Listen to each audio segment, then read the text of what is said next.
Okay, so this week we are going to be talking to someone who I consider kind of a friend. I've been working with her on different projects, both instructional as well as artistic, over the last several years.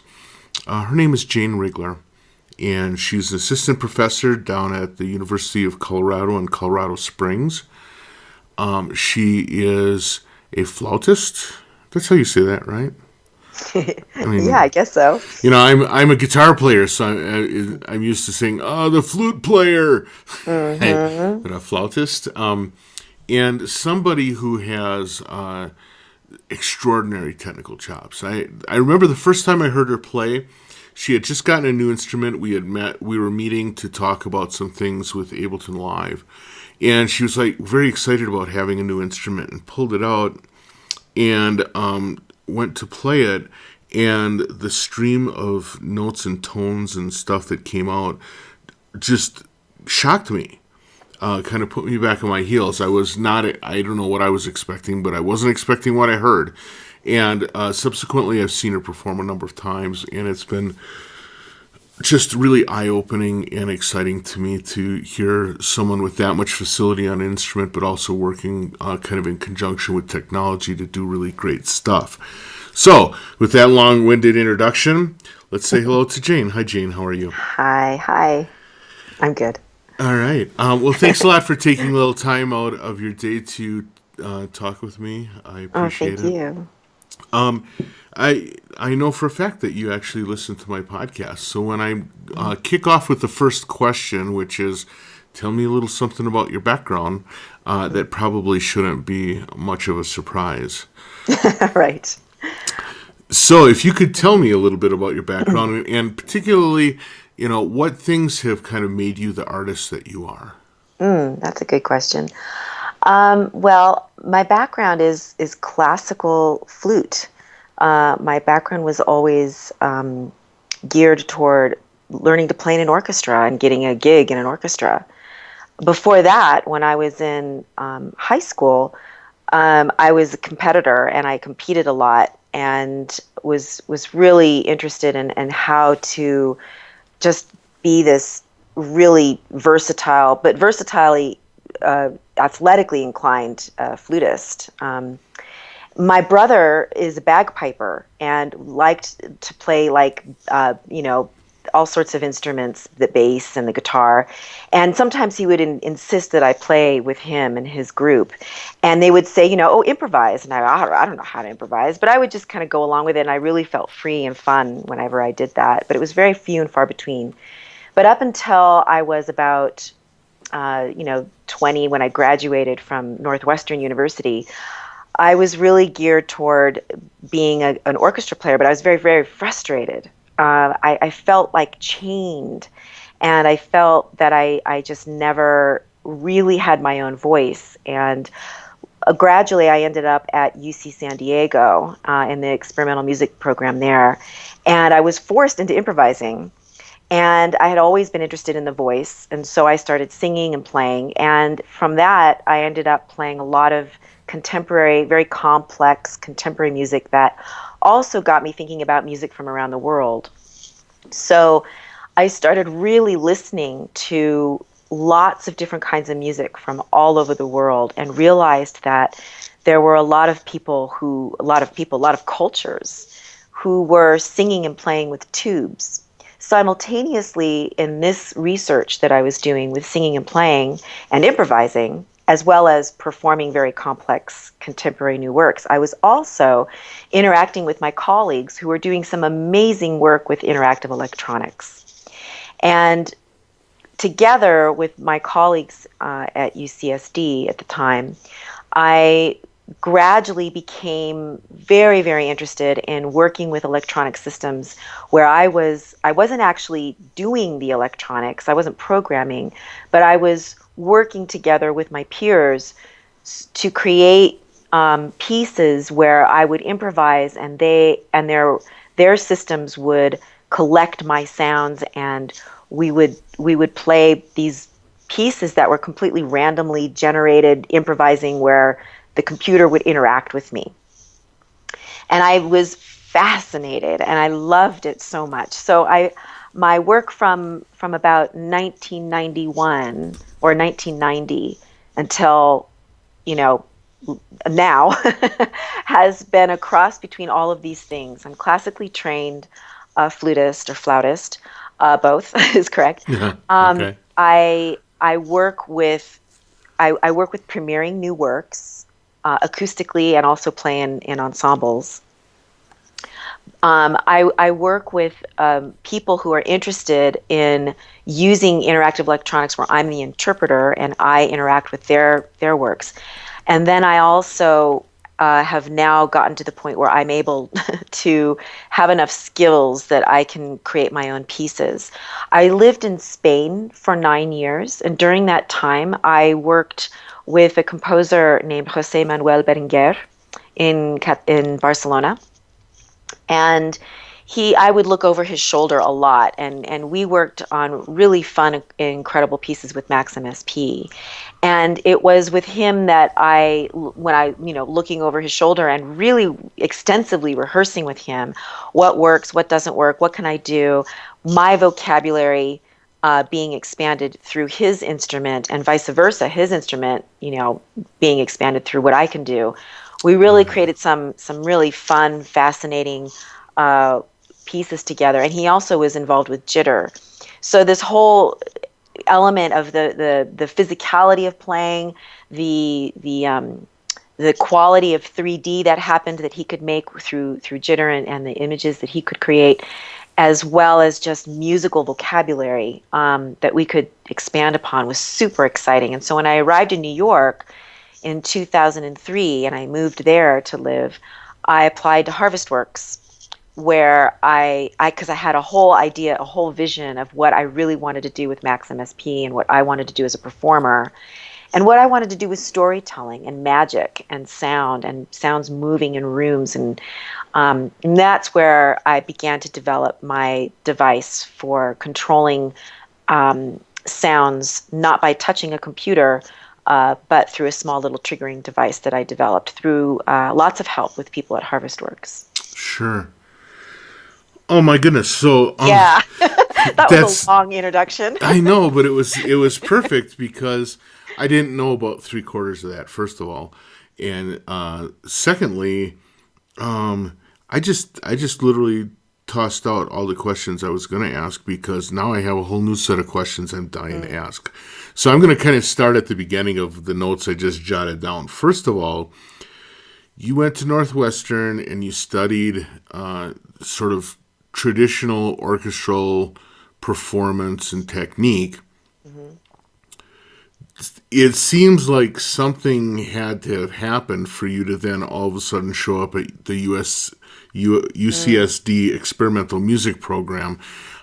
Whether it's a bad acid trip or what, I'm not sure, but something had to kind of push you in that direction. Good point. Very good point. Lots of little things happened that led up to that. One was a very simple little thing. While I was living, I owe it to Eric Dolphy partly. I was, living in Chicago, listening to the radio, and they have such great radio programs there with such beautiful music. And here I'm listening to this flute player on the radio, playing in it with a sound that was just not the sound that I was supposed to have. Like, I'd been working on sound for so long, and also precision, rhythmic precision technique, right? And here I hear the most gorgeous music I have ever heard on the flute, and with a flute sound that was just like not the flute sound that I was trained to think that was the beautiful flute sound. It was this non-beautiful flute sound, but the music was so beautiful, and the flute was so, like, everything about it was so beautiful. And I thought, who in the world is this? Like, what is this? This is like it just broke open my brain a little bit. Sure. And there it was. Oh, that was Eric Dolphy on Other Aspects. And I run to the record store, because at the time, of course, there's record stores, and there's a whole section of Eric Dolphy. I'm like, who is this guy, right? Yeah. So I grab as many albums as I can. I'm listening to this, and I'm thinking to myself, okay, what is going on? That was gorgeous music that I loved, and I think there's a lot I don't know. Right. And then I heard, I went to a concert, all flute players, and it was these really cool flute players, people from all over the world, lots of different kinds of flute players. One was a Hollywood, recording star, and we all kind of went to see this flutist. But then there was a guy from Japan who was playing not a shakuhachi but a traverse flute, and he says, I'm going to play the sounds of the ocean, this never-ending sound of the ocean. And he begins to play, and I couldn't see him breathing, but he was circular breathing. Okay. And he was just like, he was playing this music that was, again, mind-blowing for me. I couldn't, I thought, okay, wait, this is not what I thought. There's a lot of music. Again, I was like, okay, there's a lot of music I don't know about. This is crazy. So I just started listening more and more and more to different kinds of music. And then I went to the National Flute Association flute convention, and I was performing. I was playing in a master class, and I was very much at the time like anti-flute at that point. I was just like, I don't like flute players. I don't like, and I'm going to this thing where there's thousands of flute players, and I see John Fonville. John Fonville is the flutist at UCSD, teaches there, and he performed a piece called Music for Sarah. At that time in San Diego, Anne LaBerge, Jos Vandenberg from Amsterdam, Istvan Matus from Hungary, John Fonville, and Robert Dick all had performances at this flute convention. Oh, wow. I saw all of them perform, and my mind was blown. And I went up to John Fonville and I said, I know there's probably 300 flutists coming up to you, tell you how amazing you are, but I'm one of them. And I just was wondering if maybe I could take a lesson with you. And he looked at me and he said with a very straight face, you're the only person who's come up to me. And so at that point, I started taking lessons with him. And I realized that there was, because his music, his piece that I had heard him play was Music for Sarah, and of course it had these influences. It just tears apart the flute in all of these different, it tears apart sound and breath and tonality in so many ways that I just thought, okay, I have to be really serious about what I want to do. So that was one, and I ended up and eventually taking lessons with Anne and meeting Jos Vandenberg and playing with Robert Dick. So it's like Istvan Matus has heard my pieces and has had his students play some of them. So in the end, the world is very small, and it's been wonderful, a wonderful journey. But yeah, and I went to Paris at one point to study with Pierre Vartot, to work on how to expand my sound even more. And interpret new music, and it's been wonderful. It's been great. It's been a great journey. Well, okay, thank you though, because that actually makes the stepping stones a little more clear. But it also begs a question to me, which is so the works that you heard that blew you away, or even Eric Dolphy actually ends up being maybe a little bit more accessible, if nothing else, than it's it was provided in recorded form with those incredible album covers, right? Right. But you heard this music. To what extent did you have to have all of the background that you did in order to be able to approach that stuff, or did it hit you at a more emotional level? I always wonder this about. Were people excited and incited by the intellectual leap that came with hearing new and experimental music, or was it a pure emotional thing? For me, it's both. Emotional in the sense that I definitely felt like my heart opened up when I heard this music from all over the world that was so incredible, and thought about the tube and the voice and the resonance in so many new ways, right? It was also intellectual because or maybe it's just my personality. Like if somebody says to me, oh, you can't really do that, it's too hard, I'm probably gonna say, really?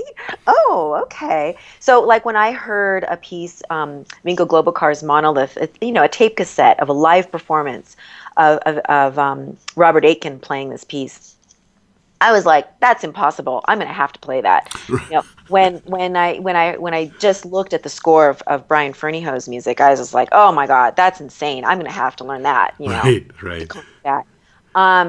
And same thing with improvisation, which is this like love-hate relationship I have with it. You know, I just keep doing it because I just have to. I feel like I have to conquer it or something. Sure. But, well, this goes back kind of to what you were talking about having kind of a competitive nature even in high school. Mm-hmm. Now, when you talk about that, are you talking about like a competitive nature around the musical instrument or just in general? I think it's a mind game. Like, I think it's like I want to get better at being me. Like, right. I want to get better at expressing myself, and whatever it is. Yeah, like this flute is just like my voice. It's like this like my other arm. Like, I don't know really how to express myself without it. So, you know, learning these pieces, and it started really with learning contemporary music. I was really, really interested in contemporary music as a junior and senior at Northwestern. And so I was already at that time playing music of my peers. And it wasn't until I started my last semester at Northwestern, I was actually in the room with the oscillators and cutting and pasting and doing looping with, you know, reel-to-reel tapes and things like that. And it was my last semester at Northwestern when I thought, oh my God, this is where I want to start. Can I just start all over, please, and just have like classes here? So all of these things started happening simultaneously. And that's when, and I started playing like Barrios Sequenza, and I realized that's a solo flute piece that is exactly a replica of being electronic music. Like, I play that piece like I think of it as electronic music. So I guess it all started happening like kind of simultaneously. And by the time I got to UCSD, I was just really wanted to dive into that, you know. And by the time I was studying with not really studying, but working with Jose Manuel Berenguer in Barcelona, I wanted to be like, how do I become a machine? Right. How do I become both like this organic human being that's got all of this heart? You know, I want to have that heart and love and emotion in it. And I want to learn from all these different world traditions. But how do I combine that with the incredible magical aspects of the machine, you know?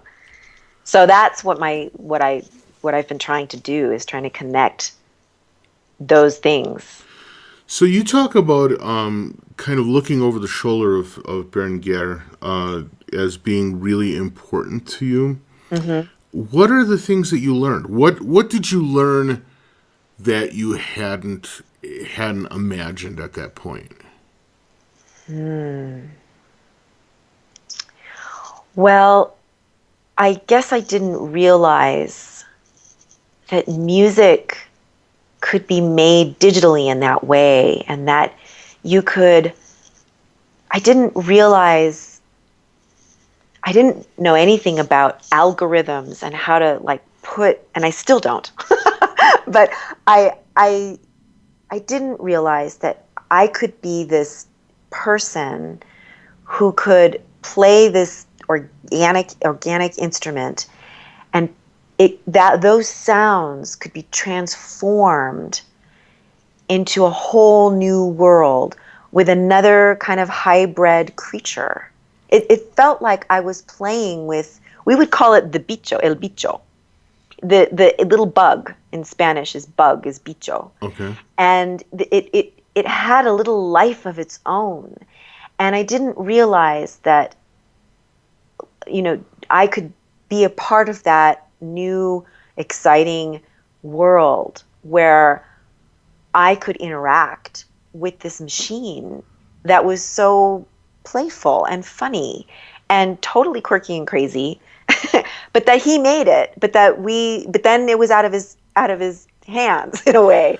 There was this randomness to it, this feeling of discovering the character of this music, and I had never realized before that could happen, because up until that time I had always played with except for the students at UCSD, I had usually played fixed media electronic music, or I had worked with students, you know, who were creating the kinds of things that Jose Manuel Berenguer was, Right.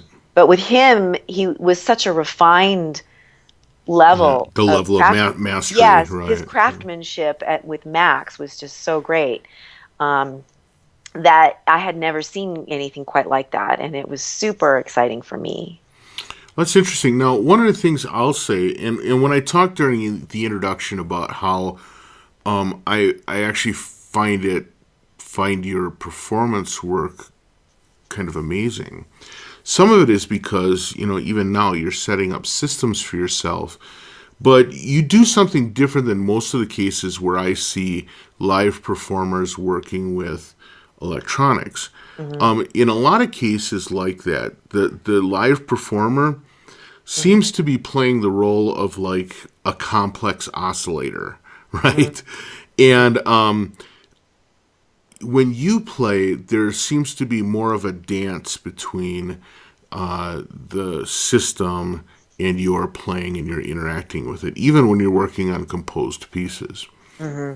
Is that some of what you're talking about, having kind of learned learned in Barcelona? Yes, I learned that I am both the connection. Let's see, I'm the connection between that machine and the sound, that the ultimate hybrid sound. I am trying to create a hybrid sound, but be a connector. And I'm also so now with Ableton, I can record the world around me, and then I can take little snippets of sounds, and then I can stretch them and work with them behind the scenes, and nobody's watching. And Right. I can create these little snippets of worlds, and then I can play my flute. Like for me, when I play the flute, then now I'm that world. Like I think of the flute totally differently. Right. And so when you say it's a dance, I love that because first of all, I'm a very physical person, and I think I really would rather be a dancer. So I love to be able to use the tube and all the things that the air molecules can do as as they float through the tube and out into air, how I can manipulate them in a new way, that'll be surprising even to me, with the machine itself, and with these other sounds that I can control and not control. I love the idea of randomness and surprise, and so all of my pieces are structured improvisations, or they're called open score compositions. I'm not really sure which, in which there's always an element of play, of surprise, of randomness, of I don't know what's going to happen next. I just feel like it creates a more exciting performance, and also it's kind of almost a ritualistic element that I'm interested in as well. Right. Well, I was going to say that there's an element of surprise which kind of brings risk to the performance, which I think audiences key into that. I think that they know they know when you're going to just regurgitate something that you've done 1,000 times, or when you're on the knife's edge and you're hoping things go well. I just love watching those kinds of performances. I do too. When I see John Butcher playing, I just know I don't know if he's going to succeed or fail. And I just want to be there. And when I see, improvisers like that, and people, even if they're not improvising, people who are just artists who are really willing to just bear it all out there and willing to take those risks, I feel somehow accomplice to that when I'm watching it. I feel like I'm witnessing something I'll never witness again. Right. And I feel like life is just too short to not always be on the edge of something brilliant like that could possibly happen. And yes, it may fail, but I never think, okay, it's a complete failure. But it's funny because sometimes when I think was a failure, other people don't. I've been in several, pieces, situations performing where I'm on stage thinking, in agony, oh my God, this is like the worst thing ever. And I come off the stage and people are like, oh my God, that was fabulous, So yeah, one of the things I certainly have learned is that if you think that you did poorly, just don't come off stage with kind of the sad face on, right. because it may still represent the most intriguing thing someone has ever heard. So Right. now, when you talk about the general case of working with your instrument, you often refer to it as a tube. Hmm. And I'd not heard you refer to it that way, but I can see why you might say that, because you also seem to really be interested in the entire world of music rather than just typical Western or even Western contemporary music. Right. Have you experimented much with instruments other than a standard flute? Yes, I have a bunch of different kinds of flutes, but I've never. I would say that yes, I've experimented with them. I've never mastered or learned another instrument from a different tradition or culture, partly because I was afraid I might not go back to the Right. regular flute. The shakuhachi is an instrument that is very intriguing to me. But when I went to Japan for one of my times that I went for 6 months, I decided to study things that were not flute related. I'm afraid I won't. I'm afraid I'm just going to put it down and put it away. And I feel like I've invested so much in it that I really want to expand this tool rather than spread myself out and really learn extensively others. So I've played around with them. I have a lot of different kinds of flutes. I've listened to a lot. I've played with a lot of shakuhachi players and a lot of different kinds of musicians, for sure. Um, but I have not mastered any other tradition. That's actually a really wonderfully thoughtful answer, because I feel like sometimes when, and I hope I don't like goof up my ability to talk to anyone in the future. Mm, But I worry sometimes with people who who go on an exploration of world music and then become temporary, in their own minds, become temporary masters at new instruments at a rate of about one every 4 months, which mhm. means that they actually have no mastery at all, but they just become intrigued, and all of a Yeah. sudden, sort of like the glitz of something new happening 3 times a year becomes what they really get hooked on. Yeah, and I can understand why a lot of musicians do play a lot of and become really good at a lot of different kinds of instruments. It's super intriguing and it does make you change. It's almost like learning another language. Like when I learned Spanish or when I'm studying some other language, I feel like it opens my brain up and it makes me think in a completely different way for my own language and it just allows me to be in the world in a different way. But I want to transform. I want to be a shapeshifter of this Western orchestra flute.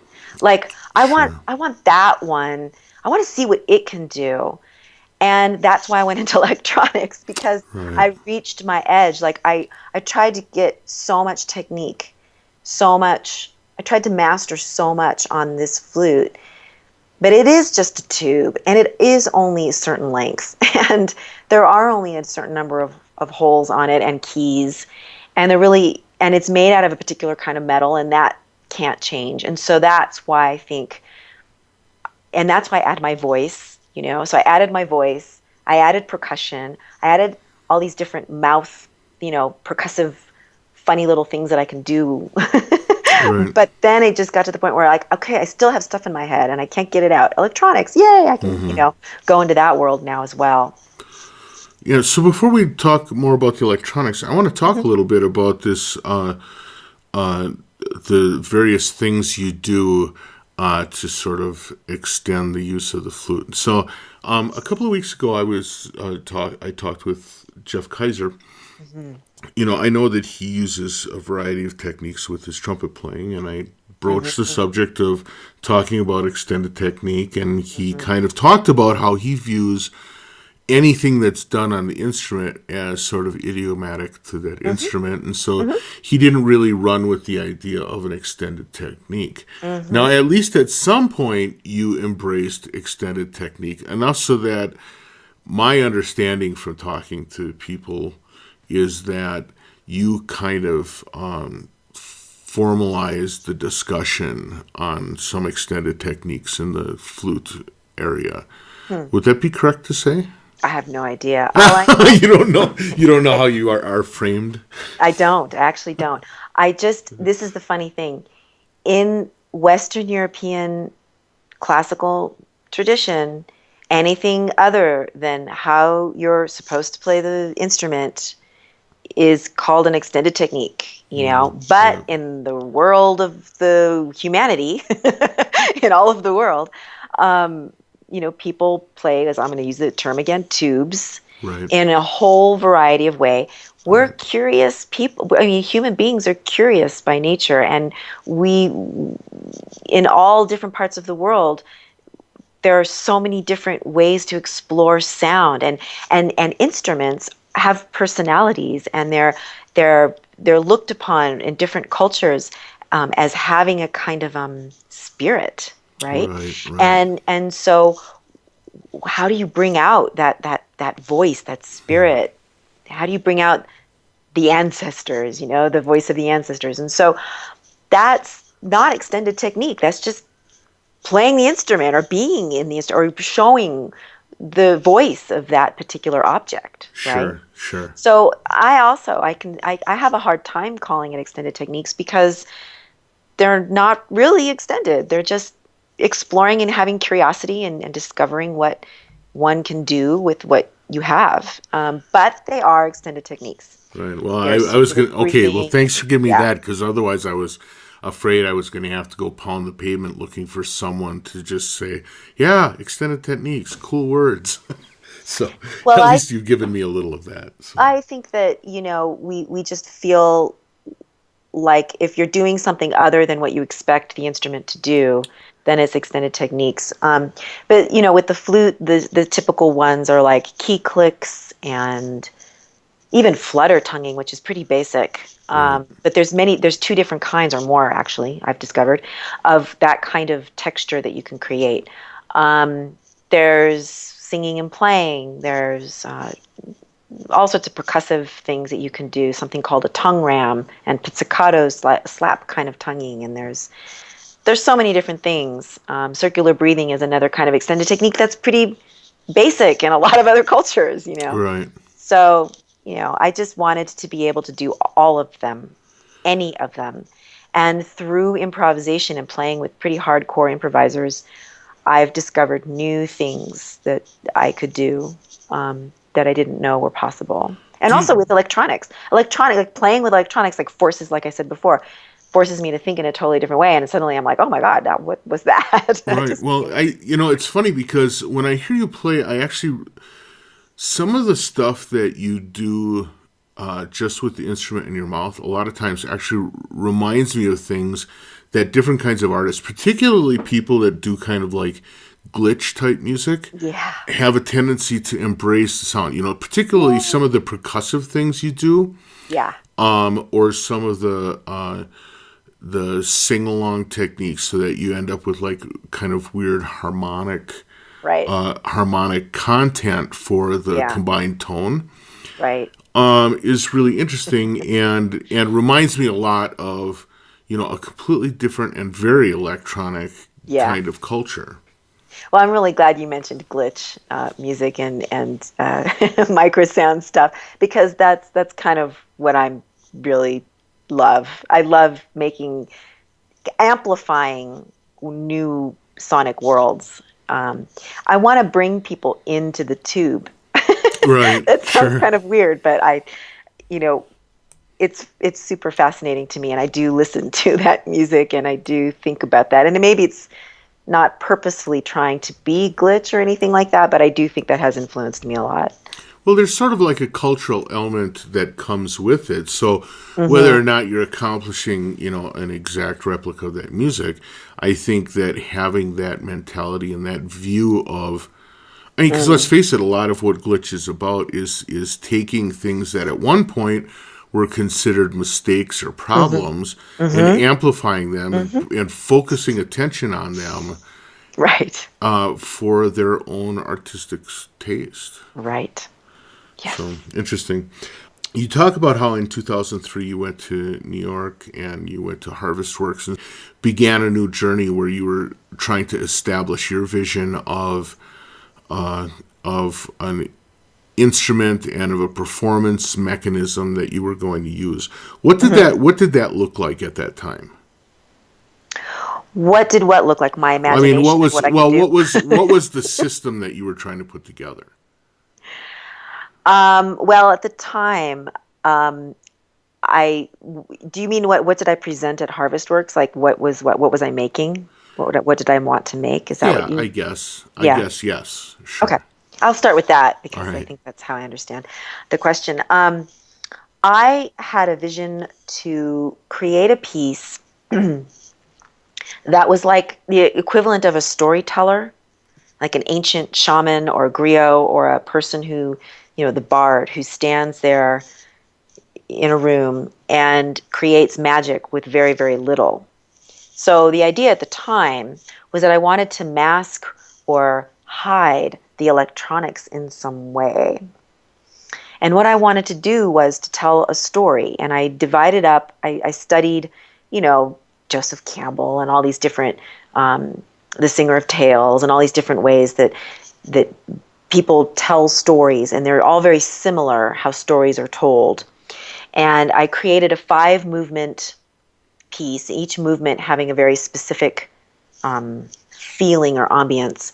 And then I created a little tiny triggering device, little circuit boards with 5 little push buttons that I would glue onto my flute. And it wasn't with this double stick tick that was very, very hard to get. It was a very specific place in New York I could get it. And then there were cables. It wasn't wireless, but I would hide them in my clothes, and I would. I found a way that five little push buttons could do a lot of different things. One of them was a switcher, so it would switch the functionality of all the other 4 switches, buttons, and then with this system, I could control, again, moving forward in time. So my different presets, my different 5 movements, what would happen. Each of the 5 movements had a whole variety of sound files, and I was using Pluggo plugins at the time. And so a variety of VST, different sound processing would happen to my flute. And buffers would happen and recording things would happen. And then the sounds, also how the sound traveled in the space through the quadraphonic speakers. And that would change as well with each of the movements. There was a character, there was a hero, there was the accomplice, there was the bad guy. It was all this, it was quite a visual thing. And that work on that piece, again, I was looking over, I could do max up to a point, but I couldn't do all of that. So again, I had, hired people to help me, and I would look over their shoulders, and I could develop a vocabulary and a lingo to be able to explain to them, okay, this, thankfully, with José Manuel Berenguer, I could explore this, in a whole new way and discuss with them exactly what I envisioned and what I imagined and what I wanted. We went through a whole bunch of different triggering devices. One was a carpet. I was going to put little devices on a carpet, and I would be walking around it. It was all sorts of different things that we came up with. Flex sensors and everything. I just tried so many different iterations of this, and eventually I came up with my five little. But the problem, well, there were of course problems, technical problems. A lot of flutists were like, "I want one. Will you make one for me?" And it's a great idea, but there were a lot of roadblocks that I discovered with this little 5 push button triggering device system. So I don't know if you want me to talk about the roadblocks, but there Well, were. yeah, I think it's useful to talk about because, I think that, I mean, what we're talking about really is sort of like an elementary controller system. And Yeah. even though controller systems kind of have matured a little bit, Mm-hmm. I think that, first of all, the environment in which you as a flute player has to deal with is kind of unique. I mean, you don't have your hands free. Right. So the box full of sliders is next to useless to you. Right. Mm-hmm. But also, it strikes me. I mean, you tend to move around a lot. You tend to perform in a Mm-hmm. lot of different places or do workshops in places. Mm-hmm. And so building something that both can withstand that kind of travel, but also is Mm-hmm. fairly easy to set up, is Right. probably pretty important as well. Yes, yes. And before that, I was playing with systems where I would have a foot, a lot of foot switches. Hmm. And I wasn't really happy with looking down all the time or trying to memorize, the complex dance that you have to do with all of these different, foot switches. And I Right. just, even today, I see players working with electronics and they're playing around with all of their foot switches, and I just get distracted as a looker, as an audience, as a person looking on. Sure. I get distracted by watching them deal with their foot switches, and I wanted something that would be magical. At the time for the piece, it was really important that you couldn't really see how all of this was happening. Now I'm not as concerned about that, but at the time I really wanted to see if it was possible. Again, like give me a something to a challenge, and I want to try to do it. Right. So, Well, you say you're maybe not as interested, but in a way, maybe it's actually more important now than it's ever been, because it used to be that, if you just showed up to do a performance and you had a laptop, mm-hmm. you were sufficiently weird to be able to be, considered avant-garde just from that, right? Mm-hmm. And then, but now the idea of every DJ being up there with a bunch of sliders or whatever has sort of normalized this idea of performers with a box of electronics in front of them, Mm-hmm. and Mm-hmm. it actually makes this idea of like running wires inside of your clothes to Mm-hmm. actually seem kind of. I'll use the word charming, and I don't mean it in a dismissive way, You but could it say seems charming. charming in a wonderful way. It seems Yeah. charming in a way that is also really thoughtful towards the audience. Yeah. I mean, I'm so interested in performance and what that means and the ritual of performance. It's always been I think that's why I liked playing Vinco Globo Car or playing these pieces that push me beyond the edge. Because I feel like it's ritualistic, and I feel that I want the audience to go into another place as well. I don't Right. want it to just be me. I want them to go somewhere else. Like the storytellers, like they take you with very little, just the words that they say and the way in which they say it to the whole new worlds are opened up. And I guess that's what I was trying to do at the time with that particular piece, was to not have any distractions. I wanted there to be a kind of a magical element to it. Now I'm still interested in performance and movement and how that, and gesture, and how they all relate, and how sounds travel in space, and how the performer interacts with that sound traveling in space, and the relationship between that. But I didn't use I given up, so just temporarily. I'm still trying out different systems, actually. I've got a couple of beta systems that I'm working on. But I have given up in performance at the moment in public, trying to hide anything. And in fact, my performances now look more like I'm DJing. Yeah.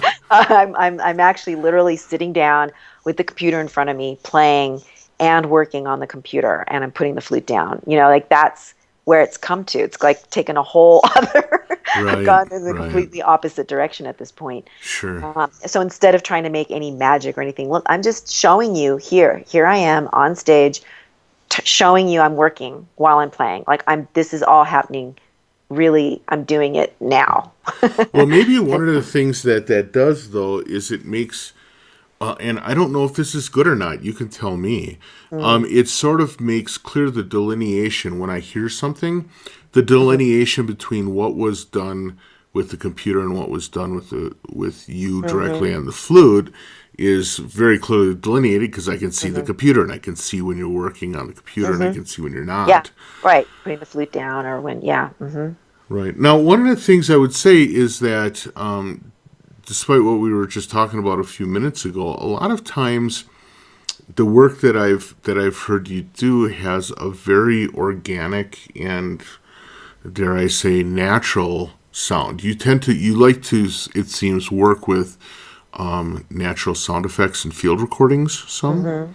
Yeah. And how do you combine those two interests? The idea of the sound of the real world being very exciting, but so is the sound of like a hard drive failing or something. Exactly. Oh, I think it's just so wonderful that we can all, explore those two worlds as a hybrid world.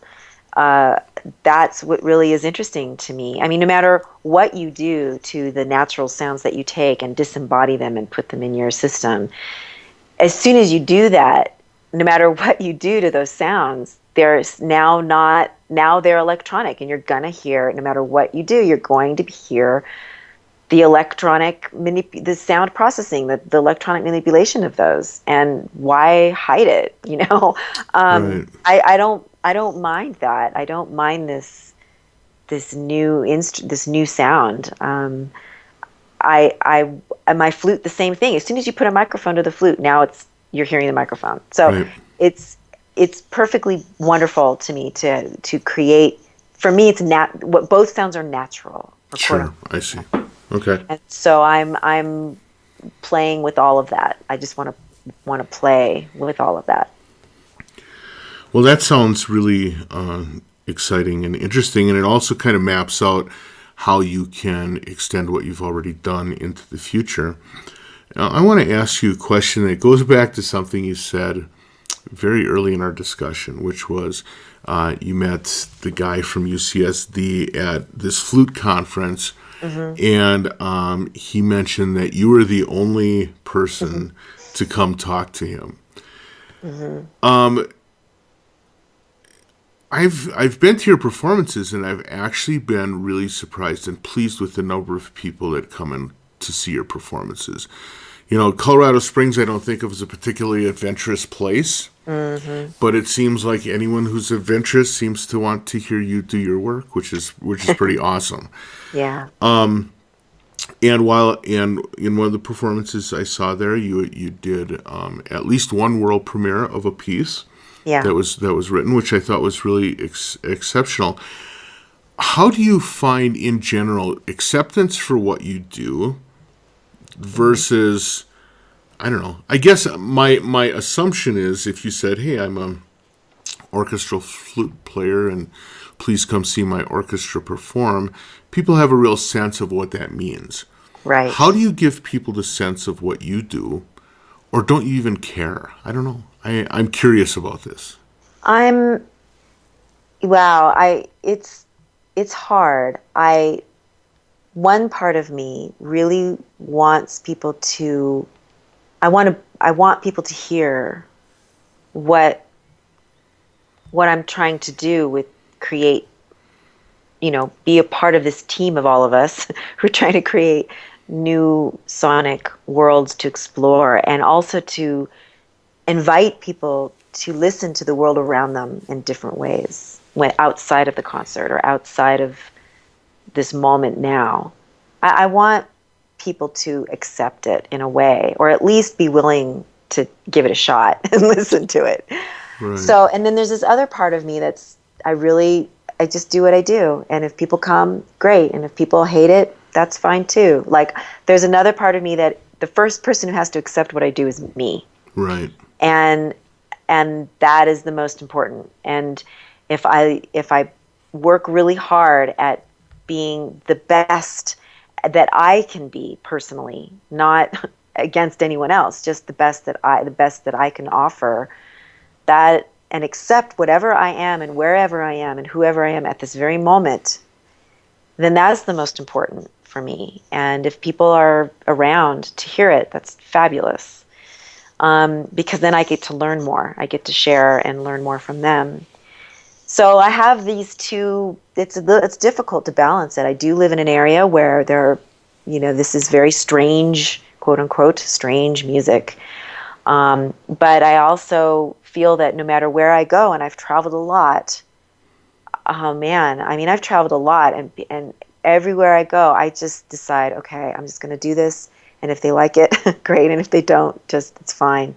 And I don't think I've ever been in a concert where someone or many people have come up and said, this was so beautiful and you totally changed how I think about contemporary music, or how I think of the flute, or how I think of the world around me, or my imagination. People come up with stories, like, oh, well, when you were playing, was it supposed to be this like rocket ship and then a bear came out and like wrapped the, whatever, like, there was a race and then the people come up with all these stories, and I think, yeah, that's exactly what it was.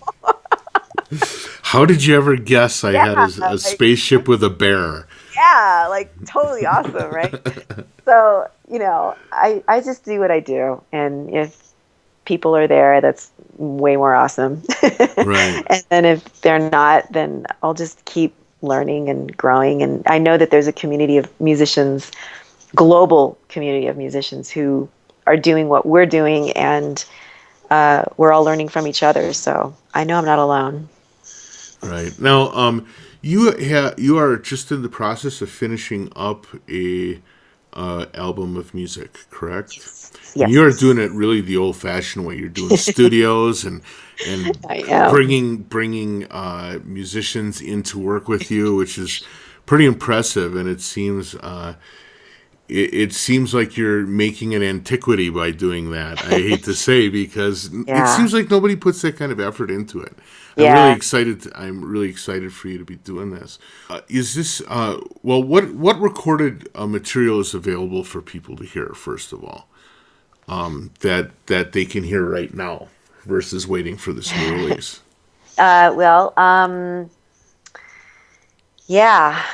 This is my first CD that's mine, that I've put together. Okay. And I've played a lot on other people's CDs. I've got what's available now is online or on my website or by contacting me, or SoundCloud or whatever. What is available now, I've got a CD out. It's actually another CD's coming. Two are going to be coming out very soon. One is with Agustí Fernández, Catalan pianist. So there's one already out, and we've made our second one, and we're going to be recording for our third one next year. What's available? It's hard to get stuff that I'm doing. I'm more of a live performer. Yeah, that's I certainly resonate with that. I have the same, when people ask me that question, I have the same difficulty giving a straight answer. Oh, good. I'm not the only one. Right. Well, but you do have some stuff on your website that people will be able to check out. All right, great. Because I want to make sure that people get a chance to get some ears on it. When do you think that your solo work is going to come out? Do you have a feel for that? Yeah, and again, it's not solo work, but I'll say when. When is going to be not quite sure yet. It's just finished being mixed, and I'm now sending it out to labels. Okay. So hopefully a label will want to put it out soon. So I'm hoping by the beginning of the year. I don't know how long all that takes, but that's what I'm hoping for. All right. Who else is on it? Shoko Nagai, piano, Janet Fetter on prepared guitar and banjo and other kinds of string instruments, and Satoshi Takaishi is playing percussion and electronics. And there's a wide variety of me with overdubbing flutes and lots of piccolo. I'm totally fascinated with the piccolo, actually. And music with them, some duets. There's a piccolo and accordion piece. There's a variety of different kinds of things. It mixes acoustic and electroacoustic music all in this one CD. So it's quite a variety. Well, that sounds pretty awesome. I'm looking forward to hearing it. Again, I've been lucky enough to see you in performance a couple of times. I've been always blown away by that, so I'm really looking forward to this work. Well, thank you. All right. Well, and with that, I want to thank you for your time and taking the opportunity to teach me a little bit, both about where you personally are coming from, but also that mix and match of the historically orchestral works with modern, the dance of modernity, I guess, is the phrase for it. So thank you so much, and thank you, Darwin. Have a great day. Thanks, you too. It's been such a pleasure. Thank you. Bye. Bye.